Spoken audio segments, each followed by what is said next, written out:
Why depth feels missing now. There's a kind of engagement you remember, not from some distant past, but from your own experience. The ability to go deep into something, to read a book and actually follow the thread of an argument across chapters, to see how ideas built on each other, to let the author's thinking reshape your own.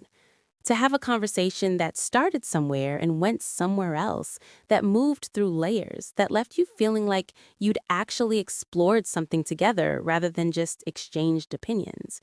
To work on a problem or a project until you really understood it, until you'd internalized the complexity, until you could see it from multiple angles and hold all of it in your mind at once.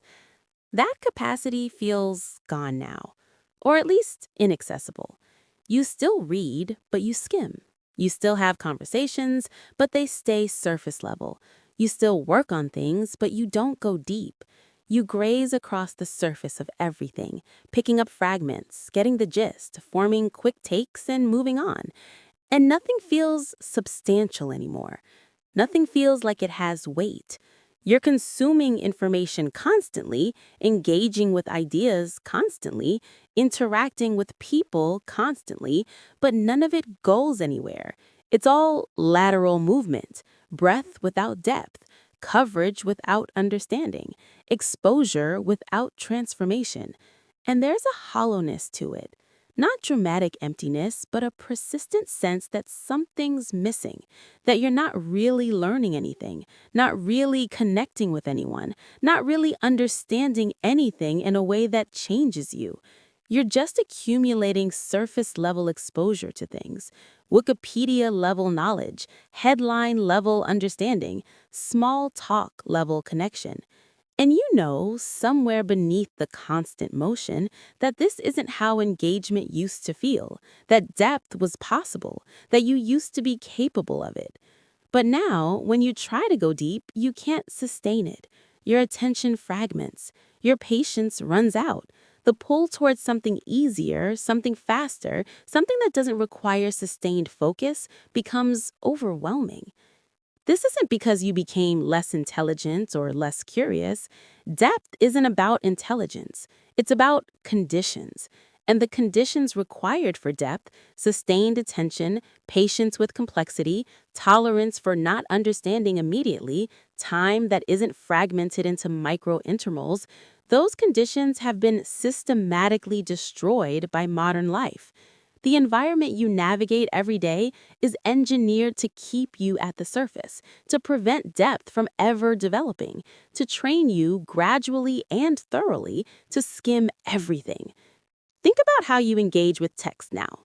You don't read articles, you scan them. Your eyes move in an F pattern across the page, hitting the headline, the first few sentences, maybe a bolded word or two, and then you've got the gist. You move on. You don't read books cover to cover, you read summaries, key takeaways, highlights that someone else pulled out. And if you do try to read a full book, you struggle. Your mind wanders. You find yourself rereading the same paragraph because you weren't really present for it the first time. You get restless. The book starts to feel too slow, too demanding, too much. And after a few pages, maybe a chapter if you push yourself, you put it down. Not because it wasn't interesting, but because sustained reading, the kind that requires you to stay with one text for hours, to follow complex arguments, to hold multiple ideas in your mind simultaneously, has become almost unbearable. This is what skimming culture does. It trains you to extract information quickly and move on, to value speed over depth, to treat reading as data collection rather than transformation. And over time, your brain adapts. It becomes good at skimming, efficient at surface level processing, but it loses the capacity for deep reading, for staying with difficulty, for sitting with passages that don't immediately make sense, for allowing a text to unfold at its own pace rather than demanding it deliver its insights in the first paragraph. The same thing has happened to conversation. Deep conversation requires time.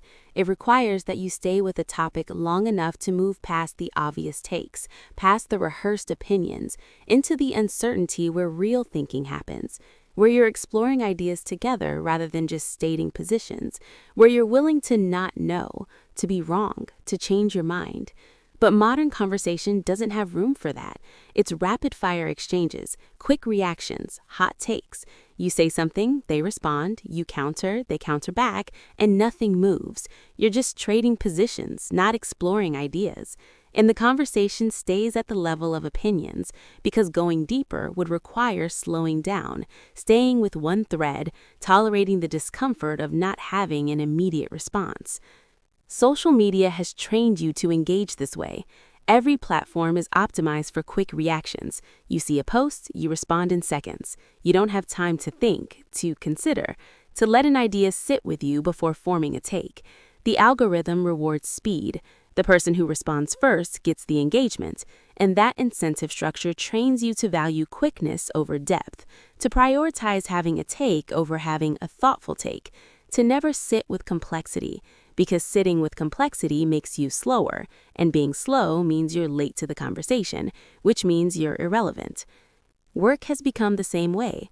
Deep work, the kind where you immerse yourself in a problem for hours, where you hold all the complexity in your mind, where you make connections that only emerge after sustained focus, that's increasingly rare. Most work now is task switching. Email, meeting, Slack message, another email, another meeting. Your attention is constantly being pulled in different directions, and in that environment, you can't go deep. You can only skim across the surface of each task, doing enough to move it forward, but never enough to really understand it, to see all its dimensions, to engage with it at a level that produces real insight. And even when you do have uninterrupted time, you struggle to use it for depth, because depth requires warming up. It requires getting into a state where your mind is fully absorbed, where distractions fall away, where you're not thinking about anything else. And reaching that state takes time, 20 minutes, 30 minutes, sometimes longer. But your attention has been trained on short intervals.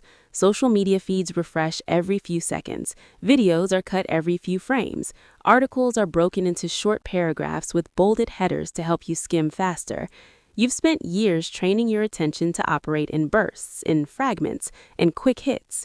And now, when you try to sustain focus for the amount of time depth requires, your brain resists. It wants the next thing, the next input, the next micro reward. Staying with one thing feels wrong, feels boring, feels like you're wasting time. There's also the collapse of patience with not understanding. Depth requires that you sit with confusion, that you encounter something you don't immediately grasp and stay with it anyway, that you read a passage that's difficult and reread it, and maybe read it again until the meaning starts to clarify, that you work on a problem you don't know how to solve and keep working on it, trying different approaches, making mistakes, learning from them, slowly building toward understanding. But modern life has trained you to expect immediate comprehension. If something doesn't make sense right away, you Google it, you find an explainer, you watch a video that breaks it down. You don't sit with the not knowing, you eliminate it as quickly as possible. And that intolerance for confusion is what kills depth, because depth lives in the not knowing, in the struggle to understand, in the time spent sitting with complexity before clarity emerges. If you bypass that struggle, if you skip straight to the explanation, you get information, but you don't get understanding. You don't get the kind of deep comprehension that comes from working through difficulty yourself. You get a summary, a gloss, a surface-level grasp that feels like understanding but isn't. And when you encounter that idea again in a different context, you realize you don't actually understand it. You just memorize the explanation someone else gave you. Relationships have lost depth for the same reason. Deep relationships require sustained presence. They require that you're there, fully there, not half present while your mind is somewhere else. That you have conversations that go beyond logistics and small talk. That you share things that matter. That you're vulnerable. That you create space for the other person to be vulnerable. But modern life fragments presence. You're with someone, but you're checking your phone. You're having a conversation, but you're distracted. You're there physically, but not emotionally. And without sustained presence, relationships stay shallow. You're spending time together, but you're not really connecting. You're going through the motions of intimacy without the actual depth that makes intimacy meaningful. And even when you try to be present, you struggle, Because presence, like depth, requires practice. It's a skill that atrophies when you don't use it, and you've been practicing fragmented attention for years, switching between tabs, checking notifications, multitasking. Your brain has learned to divide itself, never to be fully in one place, and that division prevents depth in relationships because the other person can feel it. They can feel that you're not really there, that part of you is somewhere else, and that feeling creates distance, makes the relationship feel less substantial, less real. Hobbies have also lost depth. You used to be able to commit to something long enough to get good at it, to move past the beginner stage into the place where it gets interesting, where you start to see the nuance, where you develop real skill. But now you dabble. You try something for a few weeks, maybe a month, and then you move on. Not because you didn't like it, but because it stopped being easy. It started requiring effort. It demanded that you push through the frustration of not being good yet. And pushing through frustration requires death, requires that you stay with something even when it's hard, even when progress is slow, even when you're not getting immediate rewards. But you've been trained to expect immediate rewards, to move on when something stops being effortless, to optimize for breadth, trying lots of things rather than depth, mastering one thing. And this creates a life that feels full but hollow. You're doing lots of things, consuming lots of content, meeting lots of people, learning lots of facts, but none of it has weight. None of it goes anywhere. You're building breadth without foundation, surface without structure, and the absence of depth creates a kind of existential thinness, a sense that your life, despite all the activity, all the consumption, all the engagement, isn't really about anything, that you're not really becoming anyone, that you're just accumulating experiences without being changed by them. There's also the way algorithms have trained you to value breadth over depth. Every platform wants to show you more content, more options, more variety. The goal is to keep you engaged, and engagement is measured by how much you consume, not how deeply you engage with any one thing. So you're fed a constant stream of novelty, new videos, new articles, new posts, and each one is designed to capture your attention just long enough to serve you an ad before moving you to the next thing. You're never encouraged to stay with anything, to really think about it, to let it affect you. You're just encouraged to keep consuming.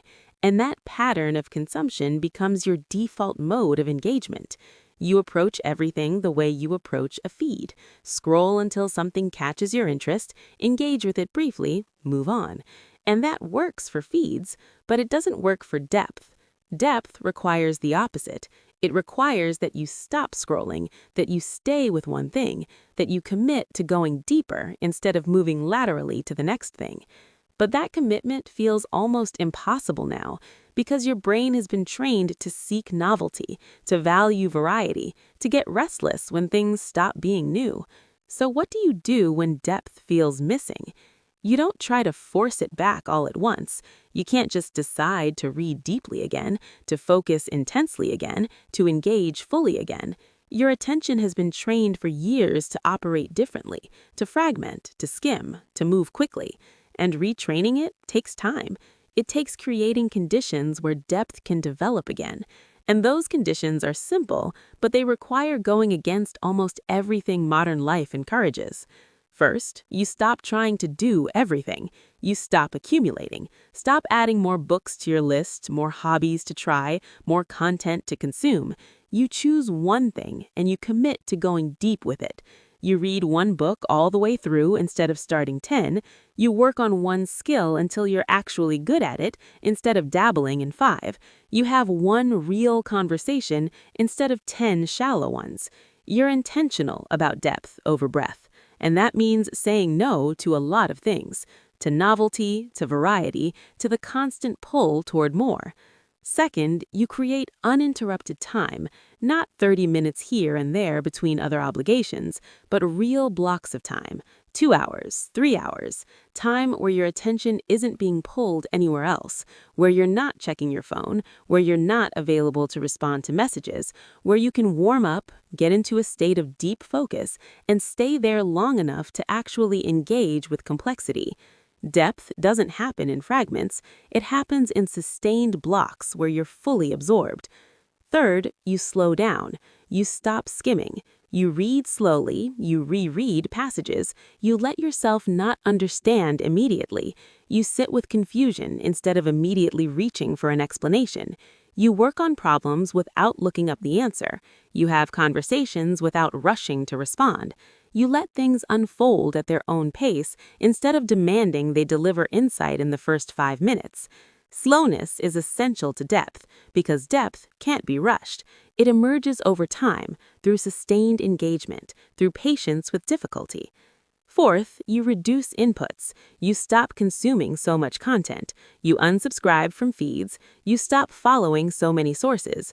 You say no to the constant stream of novelty, because every input you add is something else competing for your attention, something else fragmenting your focus. And focus, sustained over time on fewer things, is what creates depth.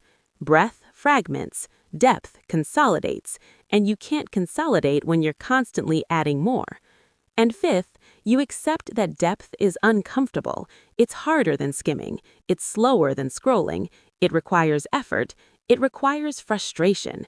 It means choosing the difficult thing over the easy thing, the slow thing over the fast thing, the deep thing over the entertaining thing. And modern life has trained you to avoid discomfort, to optimize for ease, to always take the path of least resistance. But depth lives in the resistance, in the effort, in the uncomfortable space where understanding hasn't arrived yet, but you stay anyway. None of this brings depth back overnight. The training toward shallowness has been years in the making. Your attention has been fragmented for so long that sustained focus feels foreign. But depth isn't gone. It's just buried under layers of skimming, scrolling, context switching, and the constant pressure to move faster, consume more, engage with everything at once. And those layers can be cleared, not through trying harder, but through choosing differently, through committing to less instead of more, through staying with one thing instead of sampling everything, through going slow instead of fast, through sitting with difficulty instead of immediately seeking ease. Depth feels missing now because modern life has made it so, because the entire structure of how you engage with the world, the platforms, the incentives, the expectations, is designed to keep you at the surface, to prevent depth from ever developing, to train you to skim, switch, move on. But you can refuse that training. You can create pockets of depth, one book read fully, one conversation that goes somewhere, one skill developed past the beginner stage, one problem worked on until you really understand it. That's where depth comes back, not as a dramatic transformation, but as a gradual remembering, a slow relearning of what it feels like to go into something instead of across it, to be changed by engagement instead of just informed by it, to feel the weight and substance of real understanding instead of the hollow accumulation of surface-level exposure. The world is still full of things worth going deep into, ideas that reward sustained attention, people who reveal themselves slowly, skills that become beautiful when you push past the beginner stage. But you won't find that depth if you're still trying to engage with everything at once, if you're still skimming, still scrolling, still switching, still optimizing for breadth. Depth requires focus, patience, time, commitment, the willingness to say no to everything else so you can say yes to one thing fully. And that commitment, in a culture that values variety over depth, feels radical. But it's also what makes engagement meaningful again, what makes learning transformative again, what makes relationships substantial again, what makes life feel like it has weight instead of just motion. That's where depth lives, not in doing more, but in going deeper. And depth, once you remember how to access it, is what makes everything feel real again.